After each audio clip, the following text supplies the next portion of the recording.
بسم الله الرحمن الرحیم. السلام علیکم ګرانو زده کوونکو، په دې هیله چې جوړ او روغ اوسئ. زه یم د اسلامي ښوونه او روزنه ښوونکې هدا نور.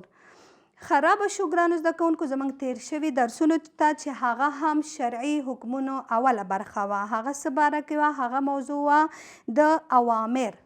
کوم اعمال چې مونږ باید حتمی او لازمي وکړو او ترسره کړو، هغه څه وو؟ هغه وو فرض، واجب، مستحب، سنت، مکروه، مباح.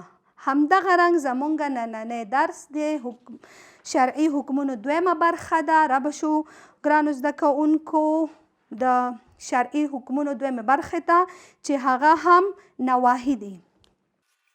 نواهي څه معنا لري؟ نواهي دا معنا لري چې منع شوي کارونه، چې یعنی موږ او تاسو ته منع کړل شوي یو. یعنی د اسلام دین موږ له هغو کارو څخه منع کړي یو چې کول یې زموږ په زیان دي. علماو ناروا کارونه په دوو برخو ویشلي دي چې لاندې یې بیانیږي. علماو ناروا کارونه په دوو برخو ویشلي دي. د اسلام دین موږ ته د څه لارښوونه کړې ده؟ موږ ته د دې لارښوونه کړې ده چې باید موږ هغه کارونه چې موږ ته زیان رسوي هغه ونه کړو. رابه شو اولنی هغه حکم چې موږ یې ته منع کړي یو، هغه دی حرام. حرام هغه عمل ته ویل کیږي چې پرېښودل یې فرض دی، لکه قتل، غلا، غیبت او داسې نور ګناهونه. حرام څه ته ویل کیږي؟ حرام هغه عمل ته ویل کیږي چې پرېښودل یې فرض دي، لکه قتل، غلا، غیبت او داسې نور عملونه. زمونږ دویم حکم د نواهي مکروه دی. مکروه هغه عمل ته وایي چې په شریعت کې بد ګڼل شوی وي. مکروه هغه عمل ته وایي چې په شریعت کې بد ګڼل شوی وي. یعنی مکروه په هم دوه ډوله دی. ښه ګرانو زده کوونکو، مکروه په څو ډوله دی؟ په دوه ډوله دی. یو ډول دی مکروه تحریمي، مکروه تحریمي او تنزیهي. مکروه تنزیهي. ګرانو زده کوونکو، مکروه تحریمي او مکروه تنزیهي هم تاسو ته دا ویل شوي دي چې عمل ته یې په شریعت کې بد ګڼل کیږي. مکروه تحریمي هغه عمل ته ویل کیږي چې له سر ته رسولو څخه یې شریعت منع کړي وو، کول یې ګناه لري، خو له حرام څخه راښکته دی. څه څخه؟ حرام څخه. لکه د اودس ماتې په وخت کې قبلې ته مخ کول او په لمانځه کې ویښتان سمول. کوم عمل مکروه دی؟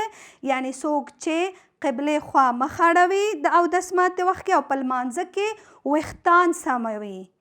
همدغه رنګ تنزیهي مکروه هغه عمل ته ویل کیږي چې پرېښودل یې غوره وي، په کولو یې ګناه نه وي. لکه دویم رکعت له لومړي رکعت څخه اوږدول. ګورئ فرق رالو پکې.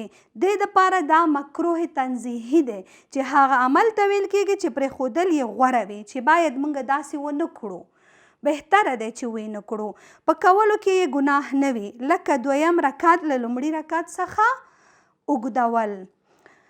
موږ او تاسو هم نن د نواهي په باره کې درس ویلی چې کوم عملونه موږ باید ترې ځان وساتو. هغه کوم دي؟ حرام او مکروه. حرام حتمی و لازمي باید موږ ونه کړو، یعنی قتل، غلا، همدغه رنګ نور ګناهونه چې کبیره دي هغه حرام دي. او رابه شو مکروه ته. مکروه هغه عمل ته وایي چې شریعت بد ګڼلی دی، یعنی دا عمل هم ښه نه دی. څه دپاره؟ دې دپاره چې زموږ او ستاسو پکې نقصان دی، زیان لري موږ ته.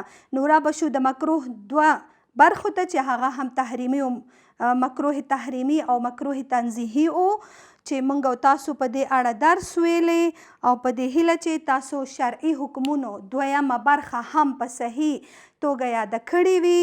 او زموږ کورنۍ دنده ده څو پوښتنې دي. حرام څه ته ویل کیږي؟ حرام څه ته ویل کیږي؟ آیا یو مثال ووایئ؟ آیا تحریمي مکروه پیژنئ؟ 2 مثالونه یې ووایئ. او درېیمه پوښتنه تنزیهي مکروه څه ته وایي؟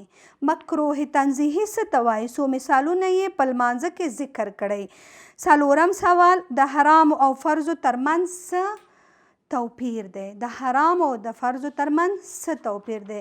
زموږ راتلونکی درس به هم د غسل فرضونه وي چې موږ تاسو باید د غسل طریقه او فرضونه په صحیح توګه ووایو. که چیرته غواړئ زموږ نوي درسونه او نوي ویډیو لاسته راوړئ زموږ چینل لایک او سبسکرایب کړئ. تر بیا مو ښه وخت. د الله په امان.